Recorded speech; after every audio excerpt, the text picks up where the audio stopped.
Hello and aloha, this is Kefren. This is a special video that I am making in reply to a question left by user SuperDubios on my last video, and he was asking about planetary types. And as I was kind of thinking of an answer, it just became so interesting of a topic to me that I decided to make a whole video about it. So here, SuperDubios, is your answer. So in particular, you asked, what makes a person Plutonian? Now, with any of the given planets, you can have a planetary type, which means this planet's essence, its character, its energy is going to be more emphasized, more expressed in your individual personality and in your life.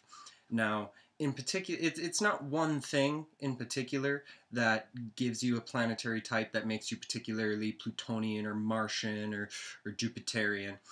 It's a collective of things. So if you have a Scorpio rising, that would contribute. If your Pluto is placed prominently, like say in the 8th house, its own house, or in your 1st house, your house of self, or if you have a lot of planets conjuncting in the sign of Scorpio or in the 8th house, or if your Pluto makes a lot of aspects, so it's really a collective effort that gives one a planetary archetype. And so for an example, the chart of Bruce Lee is particularly Plutonian. So if you look at his chart here, he has all of these planets in the sign of Scorpio, his Venus, his Mars, his Moon, his Mercury there, and his Pluto is in the 8th house in the sign of Leo, and it's heavily aspected. It's aspecting almost every other planet in his chart. Now, if you look at Bruce Lee's life and who he was, Bruce Lee was a very intense individual. He found the core, the heart of martial arts and what it means, as he put it, to fully express yourself through the physical body. Now, the archetypes of Pluto and Scorpio is very much about cutting off and cutting away the meaningless, trivial nature of life. It's really about getting to the core, going to the depths of what something really means, what something's really about. So you have a lot of this intense energy.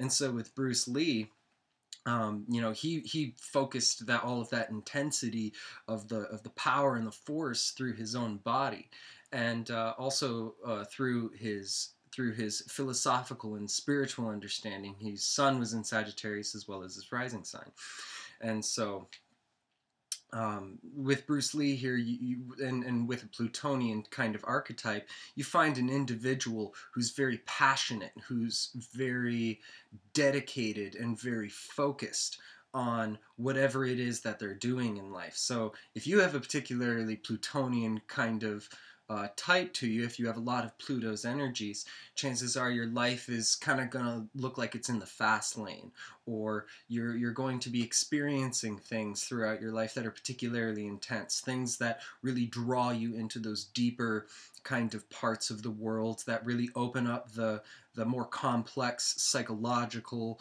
experiences, and also really intensifying your connection with the physical world and how energy flows through the physical body. So Bruce Lee is a great example of that. As another example, for a different planetary type, we have here Jimi Hendrix. Jimi Hendrix, I would say, is particularly Jupiterian. He's got a lot of Jupiter and Sagittarius influence. He's got 3 planets in the sign of Sagittarius: his Sun, his Venus, and his Mercury. His Jupiter is in the 7th house, conjuncting his Moon in Cancer. Now, it's not particularly aspected, but conjunct his Moon, it does make it a very personal kind of planet for him, especially with all of this other stuff in Sagittarius that he's got. And then we have Neptune in his 9th house. And so if you look at Jimi Hendrix and his kind of character, he was an incredible philosopher.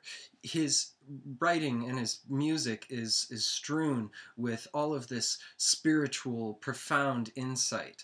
And he really embodied his art, the way he dressed, the way he played, the sound of his music. It really took it to the next level. It started going places, and he started doing things that people hadn't done before. You know, he was expanding the horizon, so to speak. And Jupiter in Sagittarius is all about the horizon and expansion, and taking it to, you know, another more greater, broader perspective of things.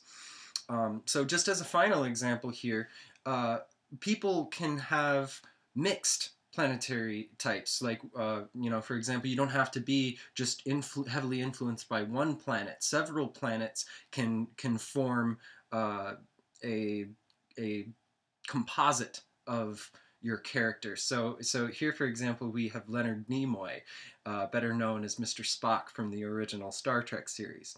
Now, there's something very interesting about Leonard Nimoy's natal chart, and particularly his character Spock, because that character was so much a part of him, and he spent so much of his life embodying that character, that I find it extremely interesting how his natal chart reflects through, you know, all of these different parts of his life and his work here. Okay, so when we look at Leonard Nimoy's chart, we have his Sun, his Mercury, and his Uranus in the sign of Aries in the 11th house. Now, he has his Moon in Gemini in the 1st house, and his Mars in Cancer, on the cusp of Cancer Leo, in the 3rd house. So what we have here is a connection between the energies of Mars and Aries, Mercury in Gemini, and the Moon and the sign of Cancer.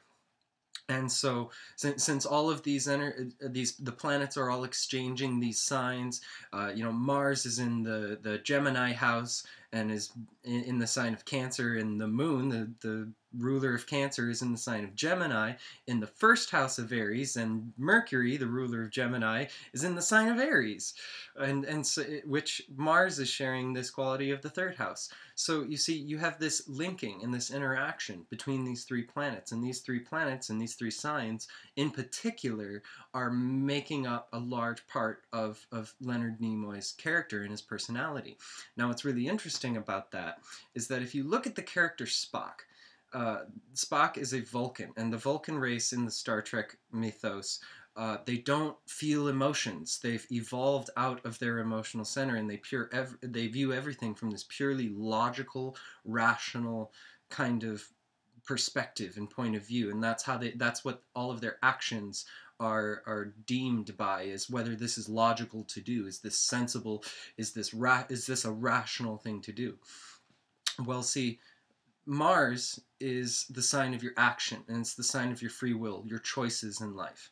And his Mars is in the sign of Cancer in the 3rd house. It's in the sign of Cancer, your emotions, in the 3rd house, the sign of your mind and rationality and logic. And you have his Moon, your emotional center, in the sign of Gemini, the sign of rationality and logic, in the 1st house of action and free will.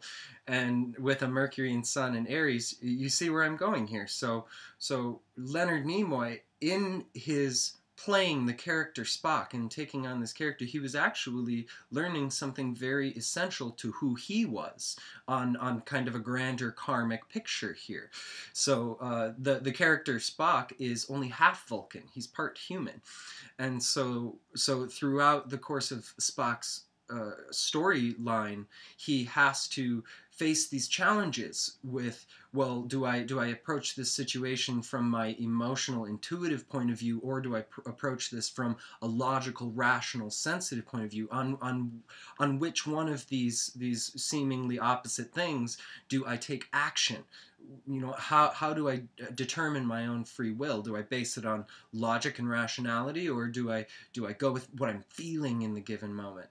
And so you know, so Nimoy and Spock throughout that are really embodying these planetary types. So I hope that's illuminated something to you about the nature of how astrology works in a natal sense. You know, how these planets' energies define your character, how your behavior is formed by you know, where the different planets are in your chart, and what energies, what signs, and what configurations of the natal chart, how that in a practical way blends into your everyday life.